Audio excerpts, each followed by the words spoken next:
Welcome into the Fantasy Football Diagnostics Podcast, where we provide you with your weekly diagnosis of everything fantasy football. Whether it's season-long leagues, dynasty, DFS, or sometimes even IDP, we got you covered all year long.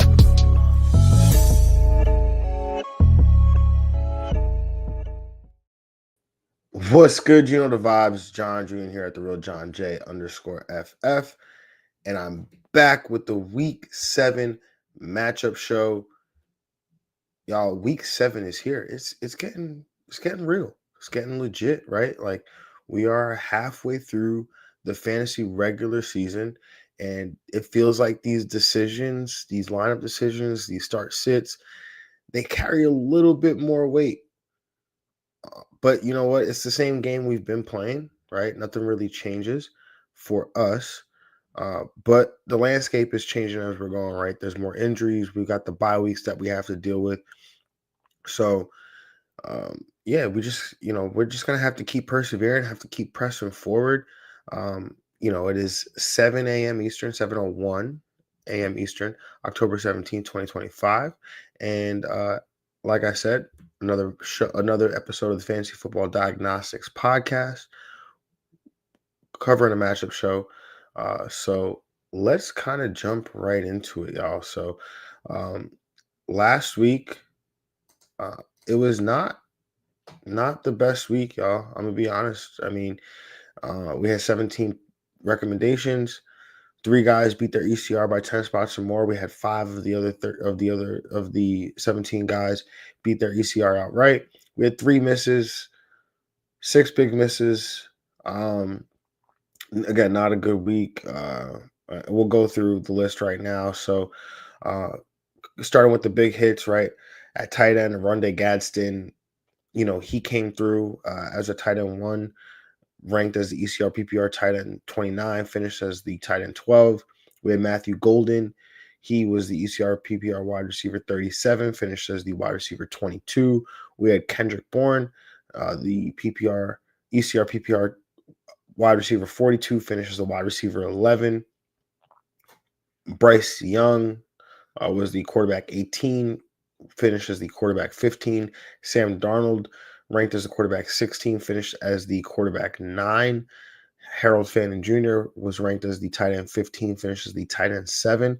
Jake Tonjes, the tight end 17, finishes the tight end 13. And then Zach Ertz, the tight end 14 on the week, coming in ranked on the week, finished as the tight end 5. Then we move on to the misses, right? The big misses. Matthew Stafford, ranked as the quarterback 11, finished at 24. Travion Henderson, ranked as the running back 30, finished 45. Kyle Pitts, ranked as the tight end 13, finished 33. Troy Franklin, tight end 46, finishes 83. Calvin Ridley, tight end wide receiver 30, finished as the wide receiver 86. I can't recall if he had an injury. I think he might have actually. Tyquan Thornton, wide receiver 58, finishes the wide receiver 130. Bo Nix, quarterback 13, finishes the quarterback 21. Mac Jones, quarterback 19, finishes the quarterback 22. And then Michael Carter, this one, it's kind of, we got the report late Sunday that Bam Knight would get more, would be the starting running back, which that wasn't really true. He just was involved a little bit more. So, I think all things considered, Michael Carter didn't have a terrible day, but I think, like I mentioned on the waiver show, I'm not sure how many, I know me personally, like when that news came out, I was, swapping Michael Carter out of my lineup for Bam Knight, which Bam Knight did score more points. So, that kind of worked out. But if you had Michael Carter, you didn't have the opportunity to get Bam Knight. I'm unsure of what folks might have done in that situation. But yeah, so before we jump into the matchup show, right, I just want to shout out, obviously, the patreon.com/FFDX. It is a growing community over there. We have the Fantasy Football Diagnostics cheat sheet released every Tuesday, released every Tuesday between 8:30 p.m. Eastern.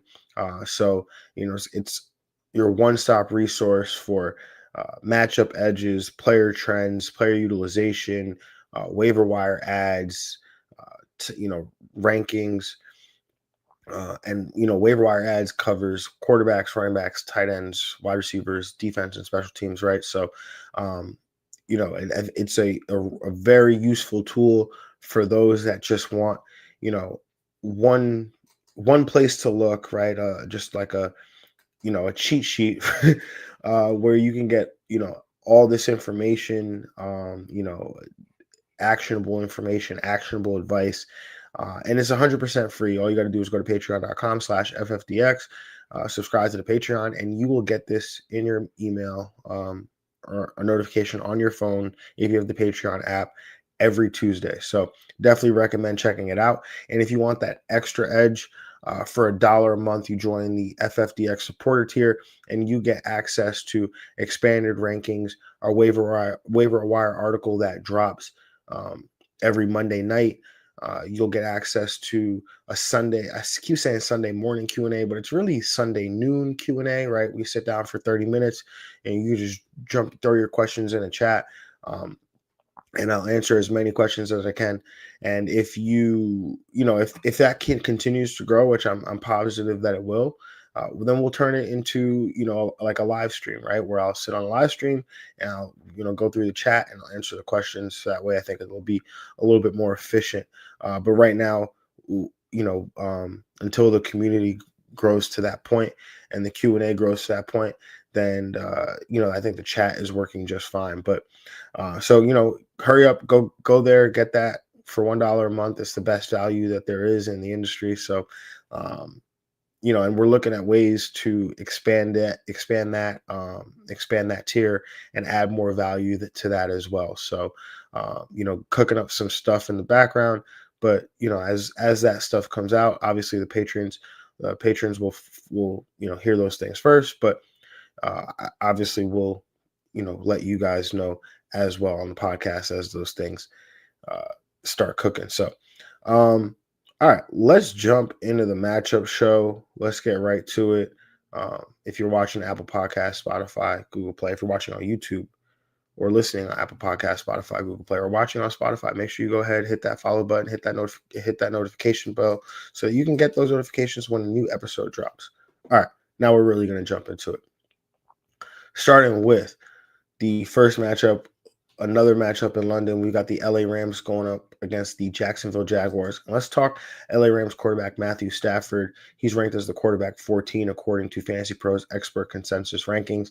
And last week was a rough one for Stafford. Between the Puka injury, there was a little bit of a weather situation going on there as well. And the fact that Baltimore was mostly non-competitive on their end.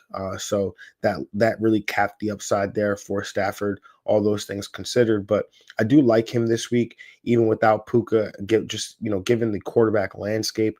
The matchup is a good one too, as the Jags have allowed the second most fantasy points to opposing quarterbacks over their last 3 games here. So I do like Stafford, definitely a lot more than I like this next guy here, as we talk the Miami Dolphins and the Cleveland Browns. And I'm going to talk Cleveland running back Jerome Ford. He's the expert consensus ranking PPR running back 51. And guys, I will be honest with y'all. I'm grasping at straws here, right? This is my least confident recommendation, not just of this show, not just of this episode. I think this might be my least confident recommendation of the year, right? But the rules are the rules, right? I've got to go in here. I've got to get a quarterback or a tight end that's outside or inside that top 10. I've got to get a running back or a wide receiver that's outside or inside that top 20. So outside of the players that I want to play, right? Right? Obviously, like I want to play Devon Achane. I want to play Jalen Waddle, right? Like Judkins, Fannin, Waller, those guys are all ranked appropriately. So I'm not, I have no issues with them. I'm not going to tell you not to play any of those guys or be weary of any of those guys. I'm also not going to, prop those guys up because they don't need to be propped up anymore. Maybe one of them will prop up a little later in this section, or in this episode. But anyway, the players I don't want to play, right? I don't want to play Jerry Jeudy. I don't want to play Tua Tagovailoa. I don't want to play Dylan Gabriel. Although Dylan Gabriel, nice spot for him.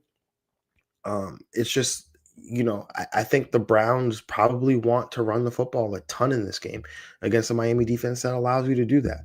So all those guys ranked outside the appropriate thresholds. So now I'm looking at Jerome Ford here as a desperation play, a desperation running back play in a great matchup against a Miami defense, allowing the sixth most PPR points to opposing running backs over their last 3 games. So that's why I'm talking about Jerome Ford here. Obviously, I think Quinshon Judkins is the play.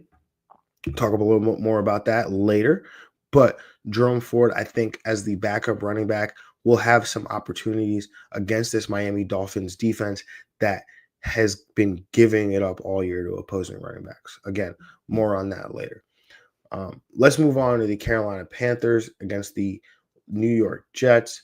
And again, grab the Pepto-Bismol, grab the Tums, because might make some of y'all a little uncomfortable. But let's go New York Jets quarterback Justin Fields. He's the ECR quarterback 13 according to Fantasy Pros expert consensus rankings. And Fields, he was, we'll call a spade. He was atrocious last week, but we knew that already, right? I don't know anyone that wanted to or was thinking of playing Justin Fields in that matchup last week. Right, I don't know if I explicitly said it on the show. I might have said I would play Justin Bo Nix over Justin Fields, but it was not, last week was not the week to play a Justin Fields. It most definitely was not. So now this week, right? You might be wondering, John, why would we play him? He doesn't have Garrett Wilson, right? Which that definitely hurts his upside, right? However. And now that I think about this, I did see him on the injury report 1 or 2 days here, but Justin Fields has been dealing with a knee injury, right? Which apparently, he mentioned that in the reporter's scrum the other day, which apparently, he's been dealing with it for a couple weeks now. He said it was swollen, has been, battling that, and that's limited his effectiveness as a runner. And he said that it almost actually got to him, from it affected his ability to operate from the pocket as well, right? And to be able to take off and run, and be willing to do those two things. And when you think about it, right? And he said it was the last 2 weeks. Obviously, Denver, they do a great job of stopping, opposing running backs, of being able to run. But when you look at his matchup against against Dallas, only 7 carries, 26 yards, right? So he had 12 carries week 1, 5 in week 2, week 3 he missed that game, but with a concussion, and then week 4 he had 7 for 81, right? And then the last 2 weeks, 7 for 26, 7 for 31, right? It's been 2 of his, worst rushing games of the year, right? So when you look at that, right, we don't play Justin Fields because he's an amazing passer, right? Like, by no means is that the case. We play him because of what he can do with his legs. And if his legs are not, if he's not feeling good enough to run with his legs, then we shouldn't feel fully comfortable playing him, right? And so, also, when you consider that he's played well in great matchups, that's what this is, as a Carolina defense that's coming in here, allowing the 4th most fantasy points to opposing quarterbacks over their last 3 games, right? So we don't like playing Justin Fields in really, really bad matchups. Like that Denver matchup was a really, really bad matchup, right? You got Pat Surtain, who can take away Garrett Wilson or make it tough for Garrett Wilson. And then they have a defense that has a great pass rush, has the ability to limit a quarterback's running ability. And then you've got a quarterback who is limited in his running ability anyway. So again, not a great matchup, but this one definitely a much better matchup. Now, you're probably wondering who he'll throw the ball to, and that's a perfect segue because we got New York Jets tight end Mason Taylor. He's the ECR PPR tight end 15, right? Now, again, like I said, you're probably wondering who's going to throw the ball to. should continue to be a solid option here for Fields. Again, he was not great last week. Mason Taylor wasn't, but that whole Jets offense wasn't particularly great last week. But this matchup here, a much better matchup against a Carolina defense, allowing the fourth most PPR points to opposing tight ends over their last 3 games. All right, let's move on in the next matchup. We've got the Philadelphia Eagles taking on the Minnesota Vikings. Let's talk Minnesota wide receiver Jordan Addison. Addison has been solid since coming back. He's been a wide receiver 2 in each of his last 2 games since returning from suspension. He's had a modest 17% target share in each of those games, but that's equated to an average of 7 targets per game, having had either 100 receiving yards or a touchdown. And now he faces a Philadelphia defense allowing the 11th most PPR points to opposing wide receivers over their last 3 games. Right. And now, there's some question about who's going to play quarterback, this week. And it looks like, Carson Wentz might be trending to be the starter in a revenge game here. So, that I think JJ McCarthy has some limitations, I think, in this offense and as a passer. But, Jordan Addison, I feel like it will continue to benefit from Carson Wentz being under center. Now, let's move on to his teammate, Minnesota running back Jordan Mason, right, from one Jordan to another. ECR PPR running back 23. Mason has been solid on the year with one RB1 finish and an RB2 finish over his last 3 games, seeing no less than 16 opportunities during that span. And the matchup here is a good one, as the Eagles have allowed the 4th most PPR points to opposing running backs over their last 3 games. The only concern here would be, could he get game scripted out? We know he's not, the main pass catcher, right? That role has been going to Xavier Scott with Aaron Jones out. But the Vikings are only 2.5-point dogs at home, so I don't think it's a concern this week. I think Jordan Mason's, going to see a ton of opportunities. And again, being in this game with this matchup against the Eagles, I think it's a good spot for Jordan Mason. So you can continue to roll him out there as an RB2 with that RB1 upside, assuming he scores a touchdown. All right, moving on to the next game, we've got the Las Vegas Raiders taking on the Kansas City Chiefs. And I'm going to go with, nope, not that guy, Kansas City running back Isaiah Pacheco. He's the ECR PPR running back 28. Pacheco played a season high in snaps last week, while also seeing a season high 15 opportunities. Hunt was dealing with an injury. It seemed like, I think it was a calf injury, and he's continuing to deal with that injury. So that could lead to even more opportunities here for Pacheco in a game where the Kansas City Chiefs are 11.5-point home favorites. Obviously, there's a lot of attention on the returner Rashee Rice. I think you play him. However, this game, the game environment seems to be set up for, obviously the Chiefs are going to have to score a lot of points to get out to a huge lead, right? But you look at how they're going to close this out, and I think Pacheco is going to be a part of that, especially if Kareem Hunt is limited. All right, y'all. Look, if y'all have questions in the chat, right, like whether it's the Rico Dowdle, Chuba Hubbard situation, right? I know some people are wondering what's going on there. I'll touch on that right now, actually, because why not, right? This is my show. I guess I get to make up the rules. But Rico Dowdle, Chuba Hubbard, right? Like I think Rico Dowdle's at minimum, right? At minimum force a 50-50 split. I think, I think he's the 1A and Chuba Hubbard is the 1B, at least for the time being. Obviously Rico Dowdle's done well in these like really, really, really, really cake matchups, right? Miami, Dallas, 2 of the worst teams against opposing running backs. 2 of the best matchups for opposing running backs, if you want to look at it that way. But Rico Dowdle has the eye test, right? He's looked really good. He's looked like a big physical back, which is what he is, right? I liked Rico Dowdle even at his time in Dallas, especially if you look at the end of last year when he was on a roll. So I think Rico Dowdle has forced a 50-50 split here, to say the least, right? And even if you look at before the Chuba Hubbard injury, Rico Dowdle was involved, right? Seemed like there was this I don't like a two-man backfield forming, right? And then Chuba Hubbard got hurt. Rico Dowdle became the guy. And now look at what's going on here. So I would play Chuba Hubbard if I had Chuba Hubbard, or sorry, I would play Rico Dowdle if I had Rico Dowdle and Chuba Hubbard. I would play Rico Dowdle. I think you could probably flex Chuba Hubbard because I think he will, uh, you know, have some opportunities in this offense. I would probably, if I could afford to wait a week, I probably would just to see how it plays out.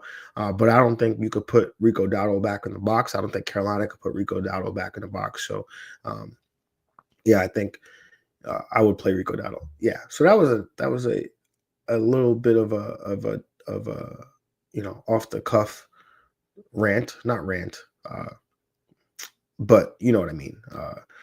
But anyways, if you guys have questions, throw them in the chat. I'll be more than happy to answer them because the world is your oyster. Anyway, let's move on to the next matchup here. We got the New Orleans Saints against the Chicago Bears. And let's talk Chicago wide receiver Luther Burden. He's the ECR PPR wide receiver 55. Now, well, it seems that DJ Moore is actually likely to play, right? He was dealing with a groin injury.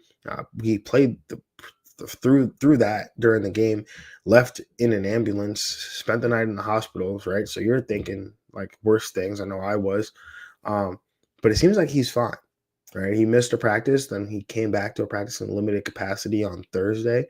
So this makes me like Burden a little less this week, considering that while he did see 4 targets last week, he only ran 13 routes, which is not a whole lot. He only played 13 snaps, though. So you're telling me 13 snaps, 13 routes. He ran a route on 100% of the snaps he played, and he got targeted on almost a third of those snaps, a third of those routes. So that shows intent, right? That shows that, hey, we want to get this guy on the field, and when we get him on the field, we want to get him the ball, right? So what if in a game, right, where Caleb Williams is in a great matchup at home, that Burden sees just a bit more opportunities, right? Like, what if they just get him a bit more snaps and they get him a bit more routes and they get him the ball a bit much more, right? So I wouldn't mind playing Burden in the largest of pinches, but at the very minimum, I think he should be somebody that you stash on your bench right now, just to see how his usage and all that progresses as we move forward. Moving on to the next matchup, we've got the New England Patriots taking on the Tennessee Titans. Mike Vrabel taking on the Tennessee Titans. And so I'm giving New England running back Ramondre Stevenson. He's the ECR PPR running back 26. Now, look, it's been a challenge rolling Stevenson out there every week, right? He hasn't cleared 38 rushing yards since week 2. He hasn't had more than 3 targets since week 2. But this week, he's playing against a Tennessee defense having allowed the 8th most PPR points to opposing running backs over their last 3 games. And the New England Patriots walk into Tennessee here as 7-point favorites. Mike Vrabel obviously used to be the coach of the Tennessee Titans before he was fired. Now the Tennessee Titans have since fired his replacement in Brian Callahan. And now you are looking at a situation where New England Patriots, Mike Vrabel, it's a revenge game for him. And if he's anything like his predecessor, right? Bill Belichick. Bill Belichick was the pettiest of the petty. He is the pettiest of the petty, right? Just go look at what he's doing at North Carolina right now with the New England Patriots, and the New England Patriots scouts can't attend practices. The New England or the UNC social media team is not allowed to post about Drake May or Patriots players, right? So pettiest of the petty. So if Mike Vrabel is just even 1% as petty as Bill Belichick is, this is going to be there. He's going to run up the score. So multiple touchdowns, right? I think I'm playing all my Patriots if I have them. Ramondre Stevenson, obviously Drake May, Kayshon Boutte, Stephon Diggs. If he's trending towards playing, I know he's dealing with a chest injury right now. And in a pinch, I'll play Travion Henderson. In a pinch. But I will continue to, I know people are getting impatient. They're dropping him. I wouldn't drop him. I really wouldn't. He's actually, if you look at the advanced metrics, like, rushing yards over expectation, success rate, all of those things. Trayvon Henderson is outproducing Ramondre Stevenson. Ramondre Stevenson is just consistently out touching, out snapping Trayvon Henderson. So I will continue to stash him, continue to hold on to him, but play him this week only in the largest of pinches, which I'm in a pickle this week given Bucky Irving and some of the bye weeks. I'm playing Trayvon Henderson this week. All right. Let's move on to the next one. We've got the Indianapolis Colts going up against the LA Chargers. And let's go back to a well that we went to last week. And that's LA Chargers tight end Oronde Gadsden. He's the ECR PPR tight end 22, right? We talked about this during the waiver show. We talked about him last week. But in week 6, Gadsden played his highest snap total of the season, 77% of the team snaps, while also running a season high in routes. He caught all 7 of his targets for 68 receiving yards. And again, this was with Will Dissly active, right? Which were a lot of the times we had seen his usage come with Will Dissly missing some time. And they made Tyler Conklin, who they signed as a free agent, profiles a bit as a pass catcher. He was a healthy scratch, right? So, you kind of put 2 and 2 together here. They were trying to get, like, it was a concerted, intentional effort here to get Gadsden involved. Now, I believe he will have a legit role moving forward in the offense, but some of you, your brain has to wonder, right? Was this a function of Quentin Johnston not being active this game, that they needed another receiving threat to lean on? We saw Trey Harris get involved a little bit too, the rookie out of Ole Miss. So it really makes you, wonder. But also to that same point, what if the two are mutually exclusive, right? Like, what if, they are trying to get Gadsden involved? What if that was part of the plan? Or what if even after what they saw, they're like, hey, we got to keep this guy on the field. We got to get this guy more opportunities as long as he doesn't fumble the ball like he did last week. So this week he's playing against an Indianapolis defense, allowing the 12th most PPR points to opposing tight ends over their last 3 games. I think Gadsden is a solid play. All right, let's move on to the next matchup here. We've got the Denver Broncos hosting the New York Giants. And let's look at New York Giants wide receiver Wan'Dale Robinson. He's the ECR PPR wide receiver 26.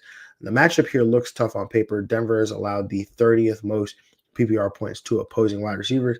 However, shutdown cornerback Pat Surtain, PS2, doesn't shadow into the slot as much, right? So which Wan'Dale Robinson, he likes to operate in that area of the field with back-to-back games, 7 targets. I think that, I think we can continue to chase that volume here with Wan'Dale Robinson.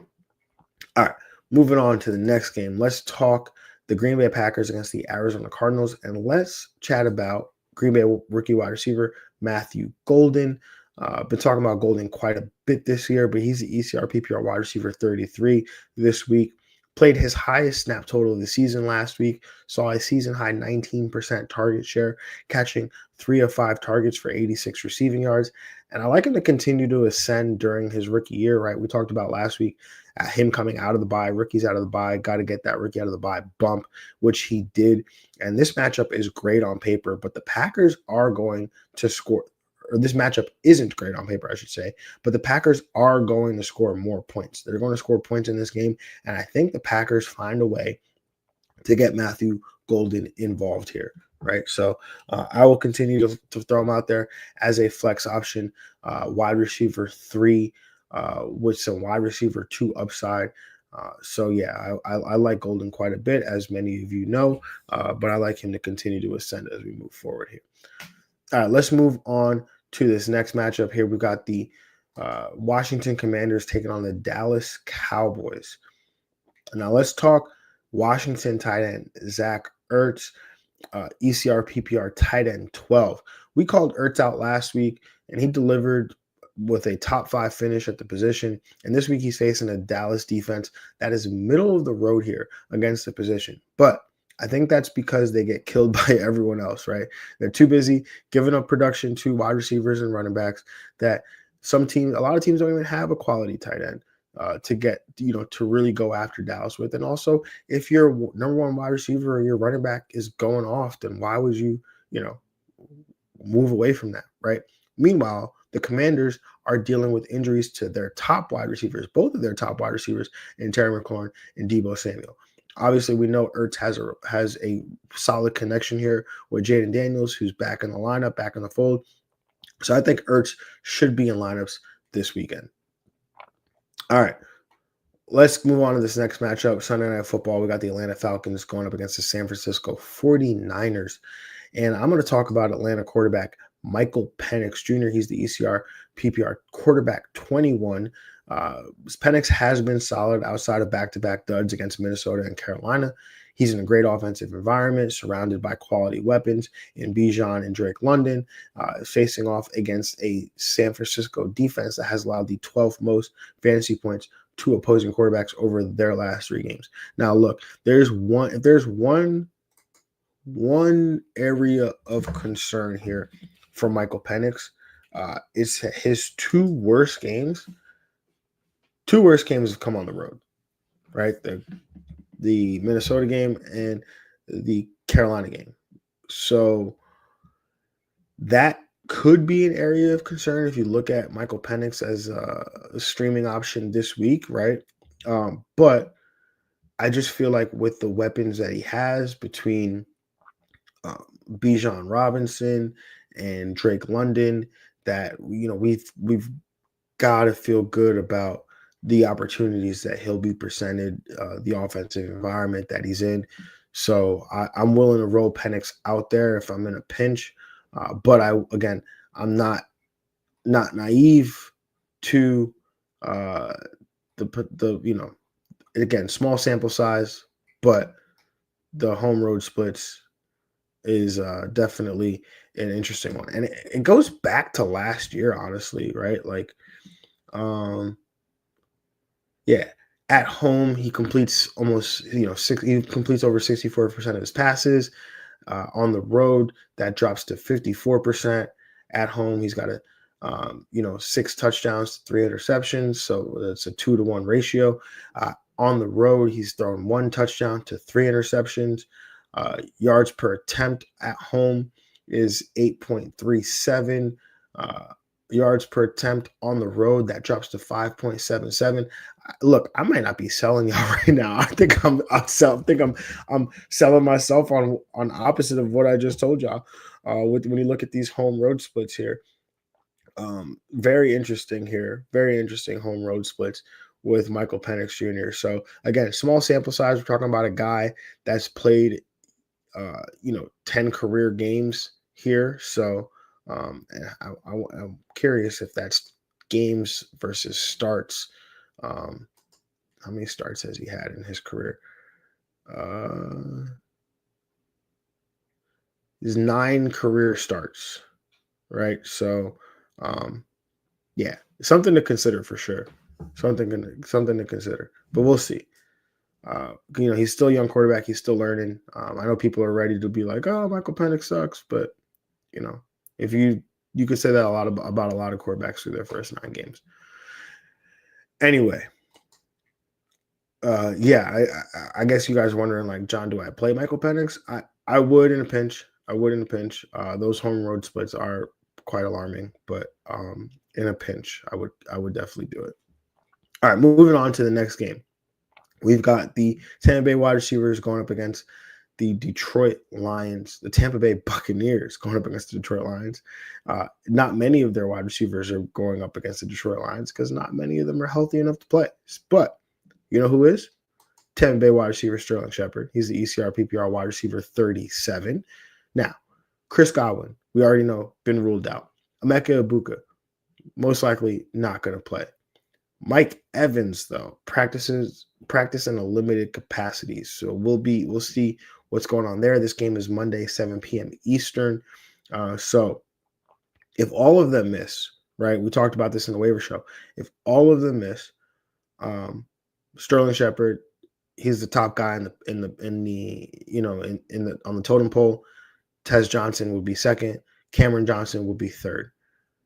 If Mike Evans does play, Sterling Shepard is still a solid play. He just gets knocked down one rung down the ladder there, but he's going up against a Detroit Lions defense having allowed the 5th most PPR points to opposing wide receivers over their last 3 games, and in a game tied with the highest total on the week at 53.5. Got to feel really good about that. Really good about that. So again, Sterling Shepard, it's like a floor play of all floor plays, right? Like I said on the waiver show, you might catch 7 for 51, right? But 751 in a PPR league, that's still 12 PPR points. Throw a touchdown in there, and now we're cooking with gas. So I like Sterling Shepard. I think he's a solid play, especially given. I guess there's not many receivers on bye this week because I don't know how many people start. I mean, Khalil Shakir from Buffalo, obviously Zay Flowers in Baltimore, but with the injuries, right? There's the other thing, right? The injuries. You got Puka Nacua, Garrett Wilson, Emeka Egbuka, Chris Godwin. Obviously, the what Tampa Bay is dealing with. So Sterling Shepard, I think, solid play this week, solid floor play for sure. All right, let's move on to this next matchup. And man, the Monday night doubleheaders, bro. The Monday night doubleheaders really just irk me. Especially, if you're living on the West Coast, Monday night doubleheader where you got that 10 p.m. game that's really like 7 p.m. for you.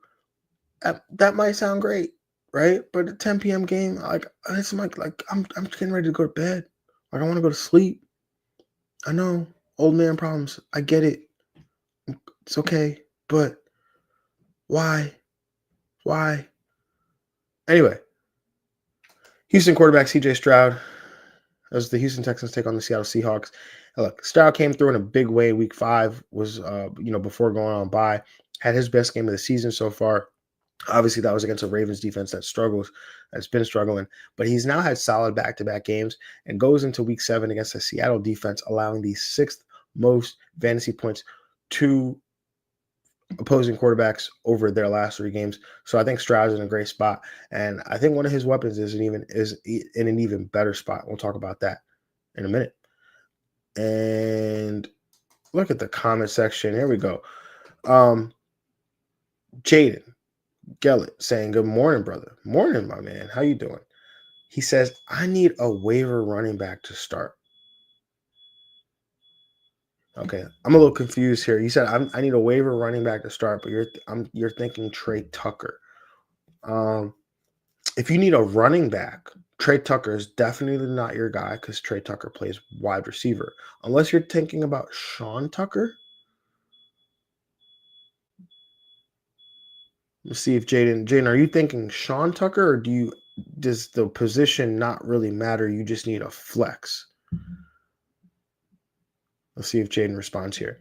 All right. Well, if you need a flex, I think Trey Tucker. I say this every week, but I think Trey Tucker is a solid play, right? Let's see. Let me pull out my handy dandy cheat sheet here. See where the Kansas City Chiefs rank against opposing wide receivers. I think they probably like middle of the road. Yeah, 22nd most PPR points to opposing wide receivers. Again, Trey Tucker, a solid play. Brock Bowers continues to be out. I'm pretty sure he's outproduced Jacoby Myers at least the last 2 weeks. But if you're talking about you need a waiver running back and you're thinking of Sean Tucker, the Detroit defense, 27th most PPR points to opposing running backs, so not a great matchup. Sean Tucker performed well last week, scored a touchdown, but it was on limited opportunities, I'm pretty sure. Right? I think he was like 4 carries or something like that last week. 6 carries for 25 yards and a touchdown. So I personally would love somebody with a little bit more volume. I don't hate chasing the touchdown, though, in a game where there's a 53.5 point total. If you are in a pinch for a running back, you're looking at waivers. Trying to see. I mean, Kamani Vidal, if he's available, probably not though at this point. Bam Knight, possibly Tajay Spears. He's not a terrible. He's probably available, and obviously, going up against New England, they're dogs. They like to use Tajay Spears in the pass game. Get him involved that way. So I think he's a solid play there. But Jaden, if you could provide a little bit more context on what it is that you actually need, then I think that would help a little bit, and also would help to know kind of who's available in your league at this point. Again, if Michael Carter got dropped, you can go to him. If Bam, especially if Bam Knight got picked up, Kendre Miller, obviously. I'm not sure what's going on there. Woody Marks, if Woody Marks got dropped, I'd go pick him up, right? I'd go pick up Woody Marks. Again, it would be dependent on who's available in your league, and what that looks like, and especially what is it that you need. But appreciate the question, Jaden. And if you can come back with some context there, I'll be more than happy to answer your question. All right, let's move on to the week 7 starts of the week. Last week, how did we do? Matthew Stafford finished as the quarterback 24. Ashton Genty, the running back 12. That was a solid week.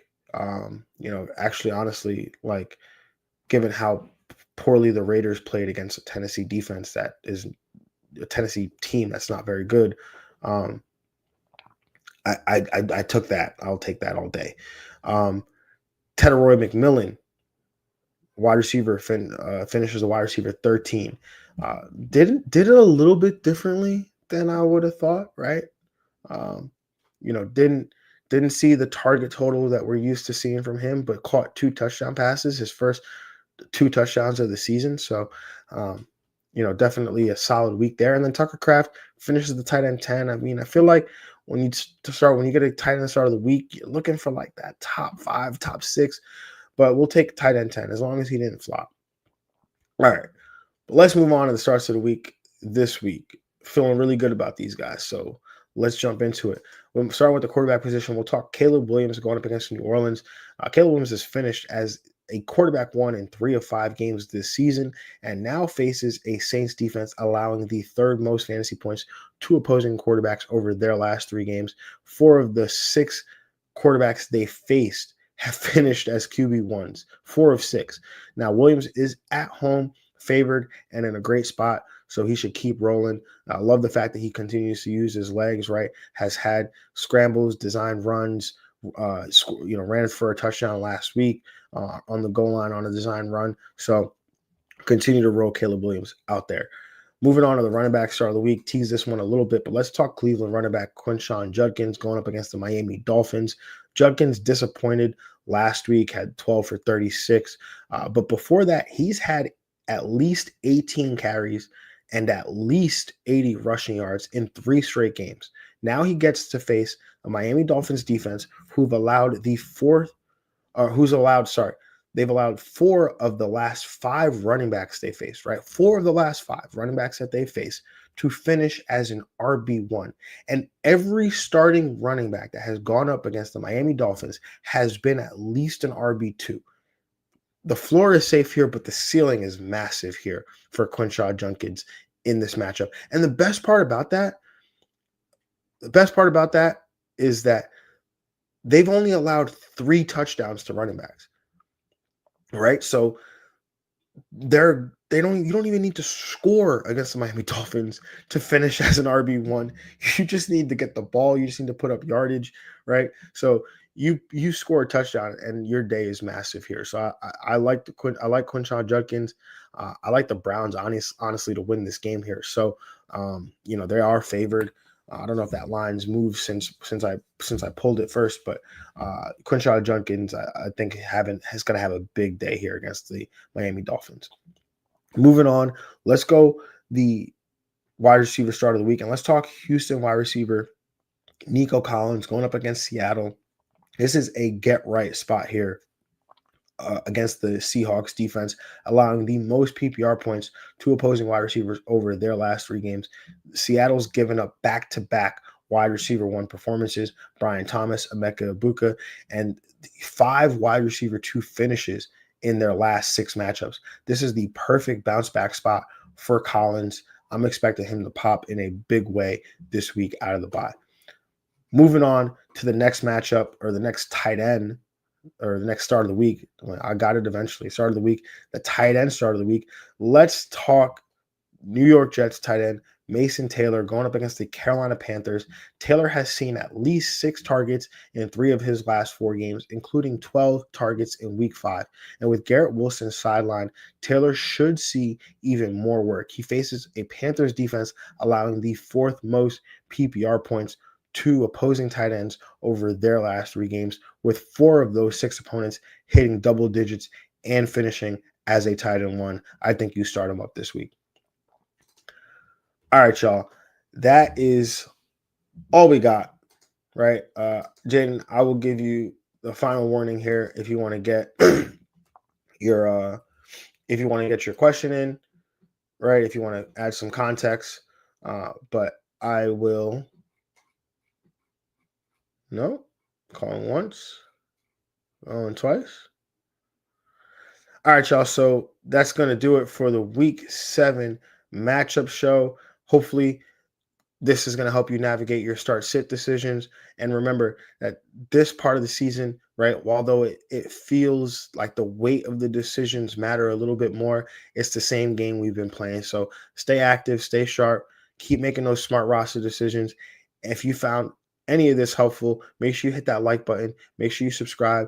Make sure you subscribe to the YouTube channel, Apple Podcasts, Spotify. Apparently, I found out yesterday we're on Amazon Prime podcast as well. So anywhere you can get podcasts, that's where we're at. So make sure, again, you turn on those notifications so you don't miss an episode of upcoming shows, including the Waiver show next Tuesday. And also, don't forget, if you want access to the Fantasy Football Diagnostics cheat sheet, 100% free. All you got to do is go to patreon.com/FFDX. Also join the Patreon you could also join the Patreon for just $1 a month. You'll get access to expanded rankings, weekly waiver wire article, Sunday morning Q&A. Again, guys, the community is growing. I dropped this, the starts of the week article is going to drop 8 a.m. Eastern today. So if you want to read that instead of, maybe you like to see the words visually instead of just listening to them as well. So that's an option for you. I'm trying to do as much as we can to continue to grow that channel, grow that community over at Patreon. So make sure you go ahead, patreon.com/FFDX. All right, y'all. That's going to do it. Have a good one. Good luck this weekend. And we'll talk to y'all later. Peace.